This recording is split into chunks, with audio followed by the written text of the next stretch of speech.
نحمده ونصلي على رسوله الكريم أما بعد فأعوذ بالله من الشيطان الرجيم بسم الله الرحمن الرحيم وعاشرهن بالمعروف وقال النبي صلى الله عليه وسلم إن فضل عائشة على النساء كفضل الثريد على سائر الطعام أو كما قال عليه الصلاة والسلام۔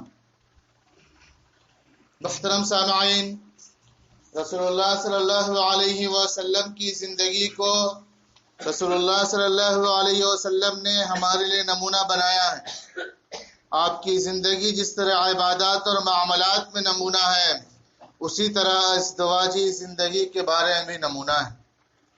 رسول اللہ صلی اللہ علیہ وسلم کا تعلق ازواج مطہرات کے ساتھ کس طرح کا تھا، یہ باتیں بھی امت کے لیے محفوظ کر لی گئی ہے، اور ازواج مطہرات تمام مومنین کی مائیں امہات المومنین نے امت کے سامنے پیش کر دیا ہے۔ آپ صلی اللہ علیہ وسلم کے اندرون خانہ کے معاملات بھی۔ ہمارا جو رابطہ ہوتا ہے زندگی میں کسی سے تجارت کا یا دیگر معاملات کا، وہ چند لمحوں اور گھنٹوں کے لیے ہوتا ہے، لیکن اللہ تعالیٰ نے میاں بیوی کا جو رشتہ بنایا ہے یہ ہمہ وقت ہوتا ہے۔ یہ خلوت اور جلوت کے اندر بھی، خوشی اور غم کے اندر بھی، گویا زندگی کے تمام معاملات میں یہ ہمارے ساتھ ہے۔ اس لیے رفیق حیات اور رفیق سفر بھی کہتے ہیں۔ ہماری زندگی کے ساتھی ہیں جو تمام امور میں ہمارے ساتھ رہتے ہیں، تو ان کے ساتھ ہمارا کیسا برتاؤ ہونا چاہیے؟ انسان کے دو چہرے ہیں، ایک تو چہرہ ہوتا ہے جو باہر کا لوگوں کے ساتھ جو معاملات کے وقت ہوتا ہے، جو وقتی طور پہ وہ خوش اخلاقی نرمی کا سلوک لوگوں کے ساتھ کرتا ہے، اور ایک وہ چہرہ ہوتا ہے جو ابھر کر سامنے آتا ہے، جو بد کلامی، اخلاق میں درستی، بد اخلاقی، غیظ و غضب۔ تو گھر کے جو معاملات ہوتے ہیں، گھر میں جب آتا ہے آدمی اور اس کے ساتھ رہتا ہے تو تمام اس کی خوبیاں اور خرابیاں سامنے کھل کر آ جاتی ہیں۔ تو رسول اللہ صلی اللہ علیہ وسلم نے یہ حکم دیا کہ خیرکم خیرکم لیہلی وانا خیرکم لیہلی، کہ تم اپنی بیویوں کے ساتھ اچھا رہو، اپنے گھر والوں کے ساتھ اچھا سلوک کرو، میں بھی اپنے گھر والوں کے لیے بہتر ہوں۔ اسی طرح آپ صلی اللہ علیہ وسلم کی جو ازواج مطہرات تھی، 11 ازواج مطہرات، سب کے ساتھ آپ کا سلوک یکساں تھا، سب کے ساتھ حسن سلوک سے پیش آتے تھے، اور آپ صلی اللہ علیہ وسلم سب کا خیال رکھتے تھے، کیونکہ اللہ تعالیٰ نے سورہ نساء کی آیت نمبر 19 میں حکم دیا ہے وَعَاشِرُهُنَّ بِالْمَعْرُوفِ، کہ ان کے ساتھ حسن سلوک، معروف بھلائی کے ساتھ پیش آؤ، یعنی بیویوں کے ساتھ جو رویہ ہو، طریقہ ہو زندگی گزارنے کا، وہ بہتر ہو۔ بہتر سے بہتر جو ہو سکتا ہے، اس مختصر الفاظ میں اللہ تعالیٰ نے بیان فرما دیا ہے۔ بیوی کے ساتھ حسن سلوک کا ایک پہلو یہ بھی ہے کہ اس کی خوبیوں کا ذکر کیا جائے، ان کی تعریف کی جائے، وہ اچھا کرے تو اس کی تعریف کرے۔ اس سے انسانی فطرت ہے کہ اس آدمی خوش ہوتا ہے۔ جب مرد آدمی خوش ہوتا ہے تو عورتیں بھی خوش ہوتی ہیں۔ محبت کا یہ بھی اظہار کا طریقہ ہے۔ اسی طرح ایک دوسرے کو قیمتی سوغات جب ہم دیتے ہیں یا اس سے تعریف کرنے سے وہ سمجھتی ہے کہ گویا ہماری محنت وصول ہو گئی ہے۔ آپ صلی اللہ علیہ وسلم اپنی ازواج مطہرات کی تعریف کیا کرتے تھے۔ بخاری شریف کی روایت ہے، آپ صلی اللہ علیہ وسلم نے حضرت عائشہ رضی اللہ تعالی عنہ کی تعریف کرتے ہوئے فرمایا ان فضل عائشہ علی النساء، کہ عائشہ کی فضیلت تمام عورتوں پر ایسی ہے کہ فضل السرید علی الطعام، جیسے کہ سرید کی فضیلت تمام کھانوں پر ہے، کہ عرب میں یہ سب سے بہتر اور عمدہ سمجھا جاتا تھا، اس سے اچھا کوئی اور لذیذ کھانا نہیں سمجھا جاتا۔ اس لیے اس کی مثال تشبیہ دی ہے کہ وہ جتنا لذیذ اور عمدہ پسندیدہ ہے اسی طرح تم ہمارا نزدیک سب سے زیادہ پسندیدہ اور عمدہ ہو۔ تو اس سے محبت کا اظہار ہے کہ آپ صلی اللہ علیہ وسلم ان کے ساتھ محبت کیا کرتے تھے۔ آپ صلی اللہ علیہ وسلم جب حضرت خدیجہ سے شادی کی تو جب تک زندہ رہی آپ نے دوسری شادی نہیں کی۔ آپ ان کے وفات کے بعد بھی ان کا ذکر خیر کیا کرتے تھے اور ان کی تعریفیں کیا کرتے تھے۔ آپ صلی اللہ علیہ وسلم جب کوئی بکرا ذبح کرتے تو اس کے جب پیسز بناتے تو اس میں سے کچھ حصہ حضرت خدیجہ کی سہیلیوں کے پاس بھی بھیجا کرتے تھے۔ وہ انتقال کر چکی تھی لیکن ان کی سہیلیاں تھی تو ان کی محبت میں کہ اس سے جب کسی سے کسی کو محبت ہوتی ہے تو اس کے ہر چاہنے والوں سے اس کی محبت ہو جاتی ہے۔ جیسا کہ ایک شعر بہت ہی مشہور ہے، اقبل ذا الجدار وذا الجدار وما حب الديار شغفن قلبی ولكن حب من سكن الديار، کہ میں اس در و دیوار کو بوسہ دیتا ہوں اور اس در و دیوار میں کوئی خوبصورتی اور ظاہری طور پہ نہیں ہے بلکہ میں اس وجہ سے اس کو چومتا ہوں کہ اس کے گھر میں اس در و دیوار میں رہنے والوں سے مجھے محبت ہے۔ تو لہٰذا آپ صلی اللہ علیہ وسلم بھی ان کی سہیلیوں کی خدمت اور ان سے محبت کے اظہار کے لیے ہدیہ اور جو پیش کیا کرتے تھے بھیجا کرتے تھے۔ ایک مرتبہ آپ نے فرمایا کہ جتنی بھی اولادیں مجھے ہوئی ہیں وہ سب حضرت خدیجہ ہی سے ہیں، حضرت عائشہ رضی اللہ تعالیٰ عنہ کے سامنے۔ تو لہٰذا آپ صلی اللہ علیہ وسلم ان کی تعریف کیا کرتے تھے ان کے انتقال کے بعد بھی۔ آپ نے فرمایا کہ حضرت خدیجہ نے مجھے اس وقت ساتھ دیا جب سب لوگ مجھے ٹھکرا چکے تھے، وہ مجھ پر ایمان لائے جب لوگ ایمان نہیں لائے تھے، اور اپنے مال کے ذریعے سے غم گساری کی، اپنی دولت خرچ کی۔ تو ایسے وقت میں اور اللہ تعالیٰ نے ان کے ذریعے سے مجھے اولاد عطا کی تو آپ ان کی کثرت سے اس کی تعریف کیا کرتے تھے۔ اسی طرح آپ صلی اللہ علیہ وسلم نے فرمایا کہ انی رزقت حبھا، کہ گویا حضرت خدیجہ کی محبت ہمیں ہمارے رگ و ریشے میں پلا دی گئی ہے، داخل کر دی گئی ہے۔ ایک مرتبہ حضرت عمرو بن عاص رضی اللہ تعالیٰ عنہ نے پوچھا آپ صلی اللہ علیہ وسلم سے کہ اللہ کے رسول آپ کو سب سے زیادہ کس سے محبت ہے؟ تو آپ صلی اللہ علیہ وسلم نے فرمایا کہ عائشہ سے۔ تو اس سے بھی معلوم ہوا کہ گویا اپنی بیوی سے محبت کا اظہار دوسروں کے سامنے بھی کر سکتے ہیں، اس کی گنجائش ہے اور اجازت ہے۔ آپ صلی اللہ علیہ وسلم اپنی کمسن ازواج کے دلداری کا بھی خیال کرتے تھے۔ حضرت عائشہ رضی اللہ تعالیٰ عنہ گویا دیگر ازواج مطہرات میں کمسن تھی، کم عمر تھی، اور کم عمر کے لحاظ سے گویا گڑیوں سے بھی کھیلا کرتی تھی اور بچیوں کے ساتھ کھیلتی تھی۔ تو جب آپ صلی اللہ علیہ وسلم آتے تو بچیاں ادھر ادھر چھپ جاتی تھی تو آپ ان کو بھیج دیتے کہ جاؤ ان کے ساتھ کھیلو۔ اسی طرح ایک مرتبہ عید کے موقع پہ وہاں حبشی لوگ اپنا کرتب دکھا رہے تھے، کھیل تماشے ہوتے تھے، تو حضرت عائشہ رضی اللہ تعالیٰ عنہ کو یہ بہت پسند تھا تو کھڑکی کے پاس گویا کھڑی ہو گئی اور آپ صلی اللہ علیہ وسلم وہاں کھڑے رہے اور آپ کے بازو میں ٹھہر کر وہ دیکھتی رہی، اور جب تک خود اکتا نہ گئی، کھیل دیکھ کر تھک نہ گئی، اس وقت تک آپ صلی اللہ علیہ وسلم وہاں پہ موجود رہے۔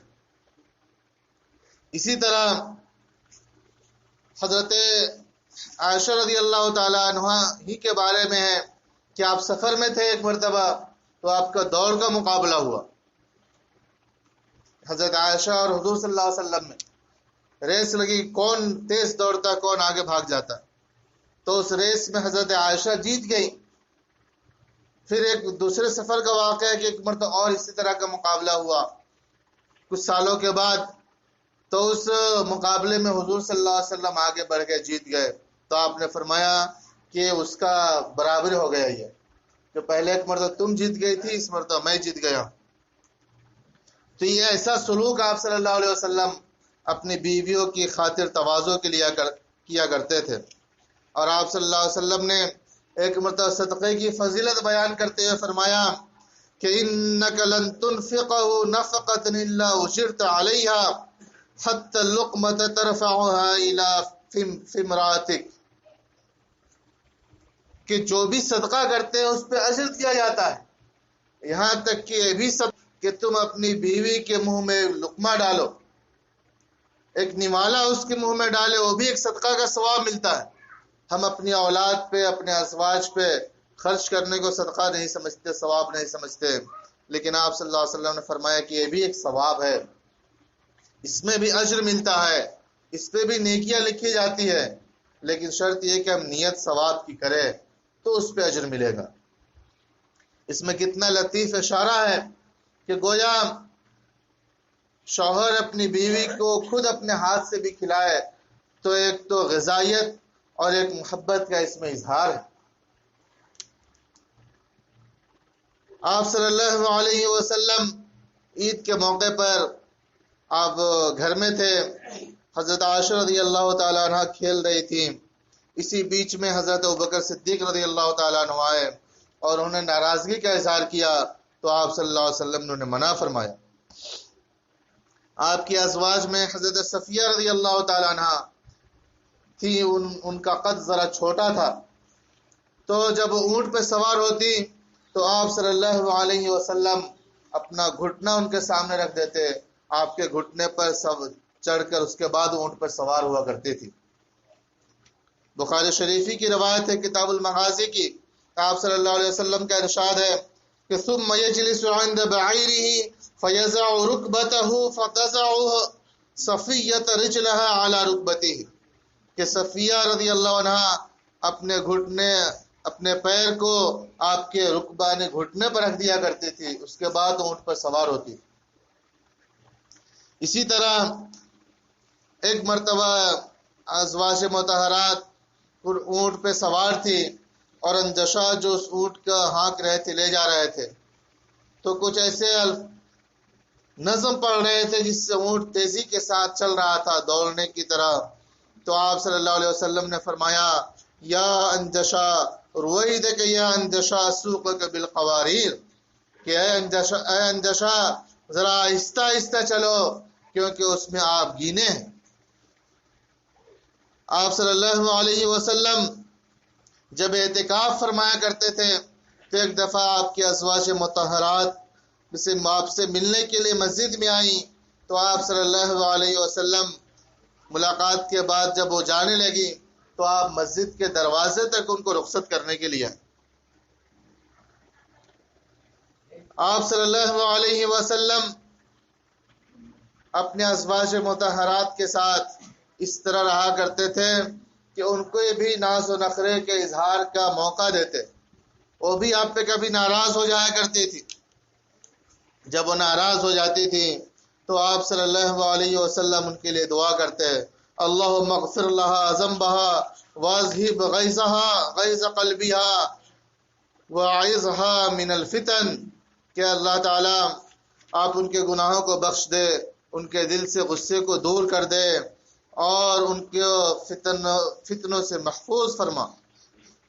ایک مرتبہ حضرت عمر رضی اللہ تعالیٰ عنہ نے اپنی بیوی کو کسی وجہ سے غصے کا اظہار کیا تھا، اپنے ناراضگی کا اظہار کیا، تو زوجہ محترمہ نے عرض کیا آپ میرے اس عمل پر کیوں نکیر کرتے ہیں جبکہ حضور صلی اللہ علیہ وسلم کی ازواج آپ کو جواب دیتی تھی. بعض روایتوں میں یہاں تک کہ ہے کہ آپ کی ازواج گفتگو ترک کر دیتی تھی، بات نہیں کرتی تھی. ان احداہن لتہجرہ اليوم حتی اللیل، دن سے رات تک گفتگو کرنا چھوڑ دیتی تھی. تو یہ آپ صلی اللہ علیہ وسلم اس کو برداشت کیا کرتے تھے. اسی طرح آپ صلی اللہ علیہ وسلم کی زندگی کے بارے میں حضرت عائشہ سے پوچھا گیا کہ آپ گھر میں جب آتے تھے تو کیا کرتے تھے؟ تو حضرت عائشہ رضی اللہ تعالی عنہ نے جواب دیا کہ آپ صلی اللہ علیہ وسلم گھر کے کاموں میں مدد کرتے تھے. کبھی کپڑے پھٹے ہوئے ہوتے اس سے پیوند لگاتے تھے، بکری کا دودھ نکال لیتے تھے، اور عام طور پہ جو مرد حضرات اپنے گھر میں کام انجام دیتے وہ کام کرتے تھے. آٹا گوندتے تھے، کپڑے دھو لیتے تھے، جوتے ٹوٹ جاتے تو خود ہی گانٹھ لیتے تھے، اس کو سی لیتے تھے. آپ صلی اللہ علیہ وسلم یہ کام اپنے گھر میں کیا کرتے تھے. اسی طرح آپ تمام ازواج مطہرات کے حال بھی دریافت کیا کرتے تھے روزانہ. جو آپ کا معمول تھا کہ 2 مرتبہ ان کے یہاں جاتے تھے اور اس کے حالات معلوم کرتے.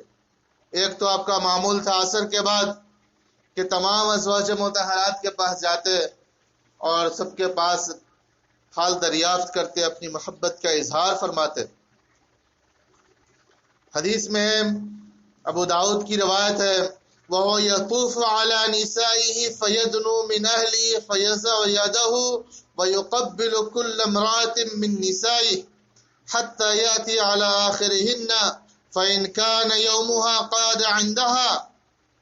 کہ آپ صلی اللہ علیہ وسلم تمام ازواج مطہرات کے پاس جاتے، ان سے قریب ہوتے، ان کے اوپر اپنا ہاتھ رکھتے تھے، بوسہ دیتے اپنی تمام اور بیویوں میں سے ہر بیوی کو، یہاں تک کہ جس کی باری ہوتی تھی اس کے پاس آپ رات کو قیام کرتے تھے اور اس کے پاس مقیم ہوا کرتے تھے. اسی طرح فجر کے بعد آپ صلی اللہ علیہ وسلم کا معمول تھا کہ آپ ان کے گھر پہ تشریف لے جاتے اور ان سے احوال دریافت کیا کرتے تھے. آپ صلی اللہ علیہ وسلم کبھی کبھی اپنے ازواج مطہرات میں سے کسی کے تکیہ بھی کے طور پر بھی گویا اس پہ سر رکھ کے آرام کرتے تھے. اور جیسے آپ جب دنیا سے رخصت ہوئے، پردہ فرمائے، تو آپ کی وفات اس حال میں ہوئی کہ آپ کا سر حضرت عائشہ رضی اللہ تعالیٰ عنہ کے زانوں پر تھا. آپ صلی اللہ علیہ وسلم نے عورتوں کو زیب و زینت اختیار کرنے کی اجازت دی ہے، سجنے اور سنورنے کو ان کو اختیار دیا ہے، اپنے حسن کو نکھارنے کو ان کو اجازت دی، اور مردوں کے لیے بہت ساری چیزوں کو منع فرمایا، جیسے زیورات پہننا، ریشم کے کپڑے پہننا، سونے چاندی پہننا. یہ مردوں کے لیے تو حرام ہے، لیکن عورتوں کے لیے اس کی گنجائش ہے. آپ صلی اللہ علیہ وسلم کا حسن اتنا تھا کہ بعض روایتوں میں ہیں کہ بعض ازواج مطہرات گویا سوئی کے اندر دھاگا پیرو لیتی تھی، سوئی میں دھاگا کو داخل کر لیتی تھی آپ کے حسن کی روشنی کے اندر. اتنا زیادہ آپ خوبصورت تھے. حضرت عائشہ فرماتی ہے کہ ایک چاند آسمان میں طلوع ہوتا ہے اور ایک چاند میرے کمرے میں ہوتا ہے. صحابہ فرماتے ہیں کہ آپ اتنے خوبصورت تھے کہ میں کبھی چاند کو دیکھتا اور کبھی آپ کے رخ انور کو دیکھتا تو آپ چاند سے زیادہ خوبصورت نظر آتے تھے. حضرت حسان بن ثابت رضی اللہ تعالیٰ عنہ نے آپ کی حسن کی تعریف بیان فرمائی، اور شعراء کرام نے جو آپ کے حسن کے بیان کیے، فرمایا وما احسن منک لم تر قط عینی، کہ میری آنکھ نے آپ سے زیادہ کبھی کسی کو حسین نہیں دیکھا. وما اجمل منک لم تلد النساء، اور دنیا کی عورتوں نے آپ سے زیادہ کسی خوبصورت کو نہیں پیدا کیا. اتنے زیادہ آپ حسین و جمیل تھے. اس کے باوجود بھی آپ صلی اللہ علیہ وسلم صاف کپڑے پہنتے تھے، سر میں تیل، بالوں میں تیل لگاتے، کنگھی کیا کرتے تھے، اور آپ کی پسینے میں بہت زیادہ خوشبو تھی. صحابہ کرام اس کو رکھ لیتے تھے اور خوشبو کے طور پہ استعمال کرتے تھے، لیکن اس کے باوجود آپ صلی اللہ علیہ وسلم بہت زیادہ خوشبو استعمال کرتے، عطر لگاتے تھے. اور آپ نے پسند کیا ہے کہ کوئی ہدیہ دے عطر میں تو آپ اس کو پسند فرماتے تھے، اس کو قبول کرنے کے لیے تاکید فرمائی گویا. تو جس طرح مرد یہ چاہتا ہے کہ اس کی بیوی اس کے لیے سجے سنورے، حسن و جمال کو نکھارے، اسی طرح عورتیں بھی پسند کرتی ہیں کہ اس کا شوہر بھی اچھا خوبصورت دکھے نظر آئے. تو ظاہری حسن کو بھی نکھارنے کے لیے جو گنجائش شریعت کے اندر ہے اس کا استعمال کرے، اس کو اختیار کرے. آپ صلی اللہ علیہ وسلم نے یہ مردوں کے ذمے ضروری قرار دیا کہ مالی اخراجات جو عورتوں کے ہیں وہ مرد برداشت کریں گے.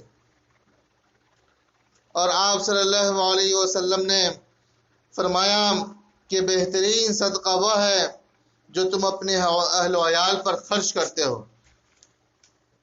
جو اپنے بیوی بچوں پر ہم خرچ کرتے ہیں، یہ تمام صدقوں میں سب سے بہتر صدقہ آپ صلی اللہ علیہ وسلم نے قرار دیا ہے.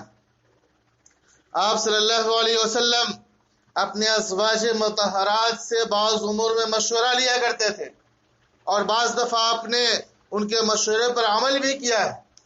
جیسے آپ صلی اللہ علیہ وسلم جب عمرہ کرنے کے لیے مدینے سے مکہ روانہ ہوئے اور حدیبیہ کے مقام پر پہنچے تو مشرکین مکہ نے آپ کو روک دیا، اور آخر کار چند شرائط پہ صلح ہوئی. اس میں سے یہ بات تھی کہ آپ اس سال عمرہ نہیں کریں گے، بغیر عمرہ کیے واپس چلے جائیں گے. صحابہ کرام تیار نہیں تھے، سب یہ چاہتے تھے کہ عمرہ کرنے کے بعد ہی واپس جائیں. اور آپ نے فرمایا، یہ بھی کہا کہ احرام کھول دو، لیکن کوئی صحابہ کھولنے کے لیے تیار نہیں ہوئے. تو آپ نے اس صورتحال کو ام المؤمنین ام سلمہ رضی اللہ تعالی عنہ کے سامنے پیش کیا، بتایا کہ لوگوں کی کیفیت ہے. تو ام سلمہ نے یہ مشورہ دیا کہ اللہ کے رسول، آپ لوگوں کو مت کہیے، بلکہ آپ پہلے خود احرام کھول دیجئے، بال مونڈنے والوں کو بلائیے اور بال مڈائیے، قربانی کیجئے. آپ صلی اللہ علیہ وسلم نے ایسا ہی کیا. صحابہ نے جب دیکھا کہ آپ جب احرام کھول دیے ہیں، آپ نے قربانی کر لی اور آپ نے بال مڈا لیے، تو صحابہ کرام بھی یہی کرنا شروع کیے. انہوں نے بھی قربانی کی، احرام کھولے اور اپنے بال مڈائے. تو گویا ازواج مطہرات سے آپ مشورہ بھی کیا کرتے تھے. تو ہمیں بھی چاہیے کہ اپنے بیویوں سے کچھ امور میں مشورہ کریں، اور مناسب ہو تو اس پر عمل بھی کریں. آپ صلی اللہ علیہ وسلم رمضان میں ازواج مطہرات کو آخری حصہ میں بیدار کیا کرتے تھے، اور آپ نے حضرت عائشہ رضی اللہ تعالی عنہ کو یہ دعا سکھائی تھی کہ اللہم انک عفو تحب العفو فاعف عنی، کہ اللہ آپ بڑے معاف کرنے والے ہیں، آپ معاف کرنے کو پسند کرتے ہیں، تو آپ مجھے بھی بخش دیجئے، معاف کر دیجئے. یہ دعا آپ صلی اللہ علیہ وسلم نے رمضان میں حضرت عائشہ کو سکھائی تھی. تو بتانا یہ ہے کہ آپ صلی اللہ علیہ وسلم اپنی بیویوں کے ساتھ کس طرح پیش آتے تھے، کتنا ان کا خیال کرتے تھے. تو ہمیں بھی چاہیے کہ اپنے گھر میں اپنے گھر والوں کے ساتھ وہ حسن سلوک سے پیش آئے جو آپ نے نمونہ کے طور پر ہمیں عطا فرمایا ہے. تمام زندگی کے ہر مرحلے میں آپ صلی اللہ علیہ وسلم کی زندگی ہمارے لیے نمونہ ہے. ہم اس کو اختیار کریں گے تو ہماری زندگی بھی یہ دنیا ہی میں خوشگوار ہو جائیں گی اور بہتر ہوں گی. اس لیے ہمیں چاہیے کہ ان باتوں پر عمل کریں. اللہ تعالی ہم اس کی توفیق عطا فرمائیں. آمین. وآخر دعوانا ان الحمد للہ رب العالمین.